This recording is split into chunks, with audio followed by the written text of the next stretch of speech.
Hi, this is our young adult novel presentation. The first book is It's Not Like It's a Secret by Misa Sugiura, and it was published in 2017 by Harper Teen. This is the cover, even though the glare is not helping. And in this book, it's about a young teenage girl named Sana who moves out to California from Wisconsin and is really trying to figure herself out and figure out her sexuality, and she ends up dating this girl named Jamie, and the book follows along her and Jamie's relationships and digs into her family's affairs and the Japanese culture and all of those differences. My book was The Names They Gave Us by Emery Lord, published in 2017 by Bloomsbury USA, and it's centered around a girl named Lucy, and her mom has gone through her second time of getting cancer. So the first time she was able to get over her mom's cancer, and she's very attached to her mom. So the second time that her mom's cancer reappears, she has a really hard time dealing with her faith. She was a pastor's kid, and she doesn't know what she believes anymore and if God is even real. So her mom asks her to go to a daybreak camp, which is like a summer camp where she was a counselor. And there she's able to find new friends. She breaks up with her boyfriend, she practically starts new, and she finds out so much more about herself and her family's history. My book was Noteworthy by Riley Redgate. It was published in 2017 by Amulet Books. This book is about a girl named Jordan who goes to an arts high school in New York, but her family's all in California. They're not very wealthy, so she's on scholarship, and that causes a lot of financial tensions. And the main plot point of the book is that she's in the theater program and she doesn't get into the major play to put on her resume for college applications. So in order to spice up her applications, she decides to join an all-male a cappella group, and it focuses on all of the interesting tensions I'm sure you can imagine. So our first notion of the current teenage girl is how our book had very different perceptions on partying. In my book, Sana's friend group is very big on partying in the sense that they uphold the notion that, oh, partying makes you cool and partying does this. So when they go to homecoming, they go to a karaoke bar afterwards, and many different instances in the book where Sana goes out to party and ends up having a very bad time. She doesn't have a good time drinking, and she's very embarrassed of her Asian flush, and with that, it shows the notion that partying is cool, but we can tell from our main character that she really doesn't like that and doesn't believe it. So when Lucy started questioning her faith and whether God was even real, and because her mom had just gotten cancer again, she just tries to turn 180 on herself, and she's like, I'm gonna go try to drink, which is totally not who she was. And she just goes to her graduation party, and she has a sip of vodka with cranberry juice, and she hates it so much. But it kind of brings up the fact that there is partying on the scene, but she just doesn't enjoy it, so she kind of steers clear of it afterwards.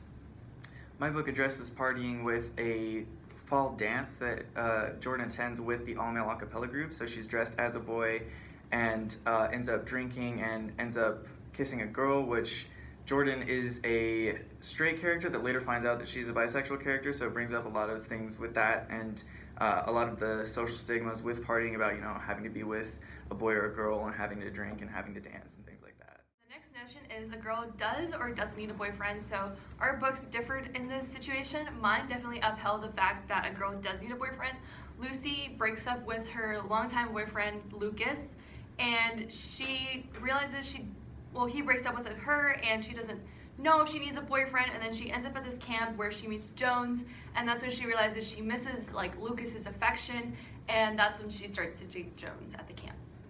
In my book, the whole book is overall it holds up the idea that a girl doesn't need a boyfriend, specifically because Sana has a girlfriend, Jamie, and by the end of the book it's very accepting of who Sana and Jamie are, and everyone supports them. But in a weak moment in the book, for Sana, she believes Jamie's cheating on her and is not confident in her relationship, and during that downtime, her friend group almost takes advantage of her to say, you don't need Jamie, you don't need girls, you're not a lesbian, you should go out with Caleb, another main character of the book.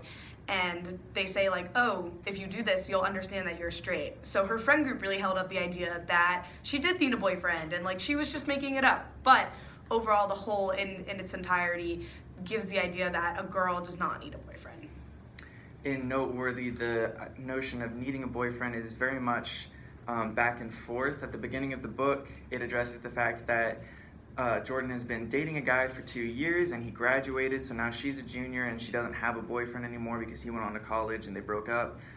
So for the first part of the book, it's addressing it as you don't need a boyfriend. She's trying to get over it, and she's figuring out how to live without a boyfriend. It also addresses being gay or homosexual, and the fact that she ends up kissing a girl and she's not appalled by it. And then later on in the book, she ends up with a guy again. And so at that point, it holds up the notion that you do need a boyfriend, and she starts following after this guy a whole bunch. And it kind of crosses the line very evenly. Appearance is addressed with my book in that the entire time as Jordan is playing this other person, she basically distinguishes between the two people by wearing makeup. So she feels like a boy when she's wearing boy clothes, but she feels very much like a girl when she goes through her entire morning routine of putting on makeup and walking around with this normal mask that she usually would be wearing. For my book, it was very minimal compared to the other two, but the idea that her friend group is a lot of what holds up different notions in the book, and her friend group was very big on sneaking makeup to school past their strict parents and sneaking different clothing, and they felt that their clothing really defined who they were and defined their worth and defined their popularity. So her friend group in the book upheld the idea that their appearance is really important by going out of their way to sneak makeup and different clothing into school.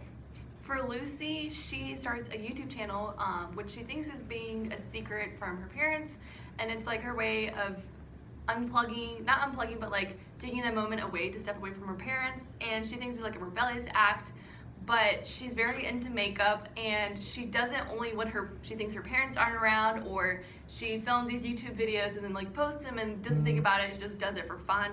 And this entire time she thinks no one knows, and at the end of the book, her mom, while on her deathbed, she tells her like, hey, we knew about this thing, like you're being super sweet thinking that we didn't know, but it was kind of funny, and we watched all your YouTube videos and we fully support you. So that was pretty interesting in her part. Cliques was very apparent in my book. It was in this beginning of the book, Sana comes to this new school and is told, well, you're gonna hang out with these Asian girls because you're an Asian girl, and that's how the cliques work around here. So throughout the book, it's this idea of the cliques really don't intermingle, and she does fall into this group just like she was predicted to. But by the end of the book really, and the author really tends to dismantle cliques by integrating them into one another, and then originally starting with that idea that cliques are important, but slowly taking it away. In my book, cliques are addressed through the different focuses at Kingston Arts Academy. There are 5 different focuses. There's visual arts and musical theater and things like that. And within each school, you know everybody who's in your school. But between the different schools, most people don't recognize each other.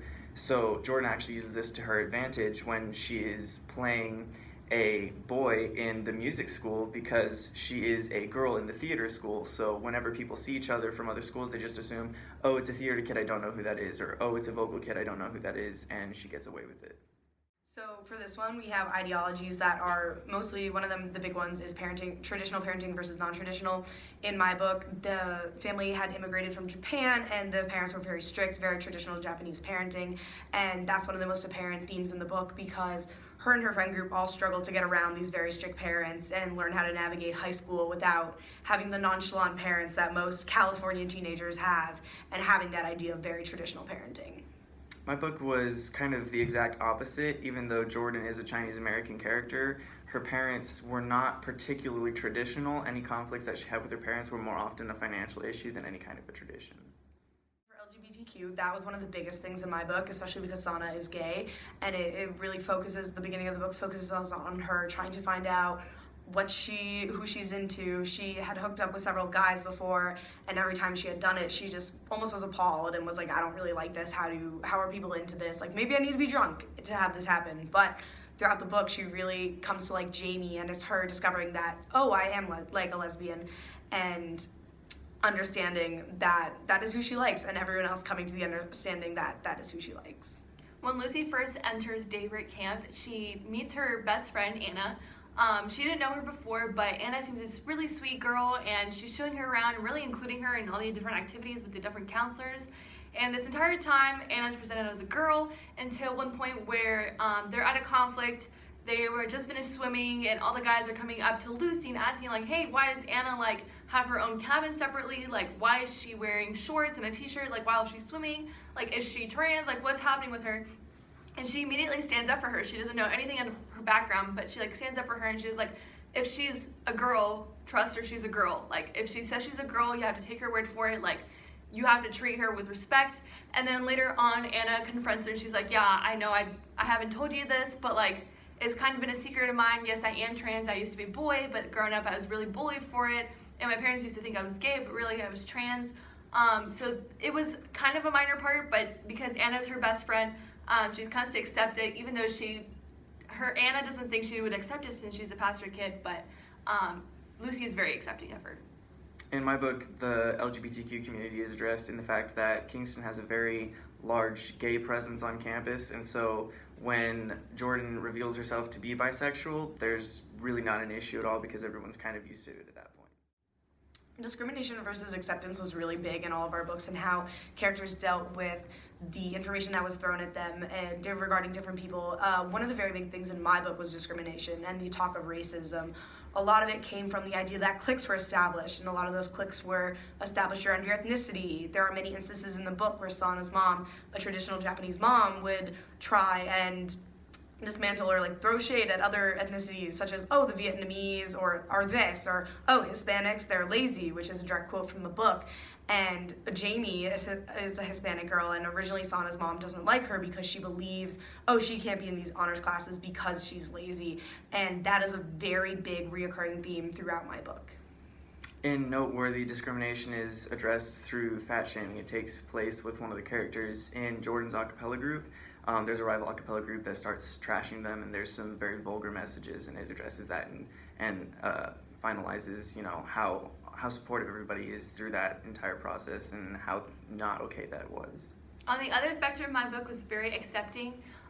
The entire time you're thinking that she's a pastor's kid, she's probably like judging everyone in the back of her mind, but Lucy is very accepting. Race is only brought up 2 or 3 times in her book, and she doesn't think she's going to end up dating anyone other than a white guy, but then she ends up dating a new guy at the camp, and he's black, and his race is only brought up once or twice and then never mentioned again. So she sees everyone as equal, even though there are differences in people that are working at the camp. Finally, family is one of our other biggest themes. In my book, it was Sana coming to terms with the fact that her dad was having an affair, and really her mom knowing about it for years on end, which was the reason they ended up moving to San Francisco. So dealing with family in the sense that her family is very strict, and having to love them regardless, and trying to work through and learn how to live her life as a teenager with that. And then just also that huge idea that she had to introduce someone new to her family, the guy her dad was seeing for the longest time that no one ever told her about, but the whole family was in on, and learning how to come to terms with this non-traditional family and like learn how to love conditionally. Lucy is very close to her mom the entire time, and she doesn't think she's ever going to grow up or be able to get married without her mom, or like have kids. Like, how is she going to survive without her mom? But toward the end of the book, while they leave us on our cliffhanger, like we don't know if her mom died or not, she realizes that her dad is also a very strong anchor for her, and even though she does lose her mom, she might lose her dad is always there for her, and he's been there for her more times than she realizes. And her dad is very accepting of all the different changes Lucy is going through, and his mom, and everything just seems to work out for the better, even though we don't know if her mom actually dies or not. Jordan is not particularly close to her family, but she does still love her parents, even though they are a little restrictive sometimes, and they do present things in a way that she doesn't always understand, because even though they are in a financial situation, she doesn't really agree with her parents in a lot of aspects. But she does always appreciate seeing her family when she goes home, but she never really feels at home when she's around her family. All right, thank you very much. Thank you.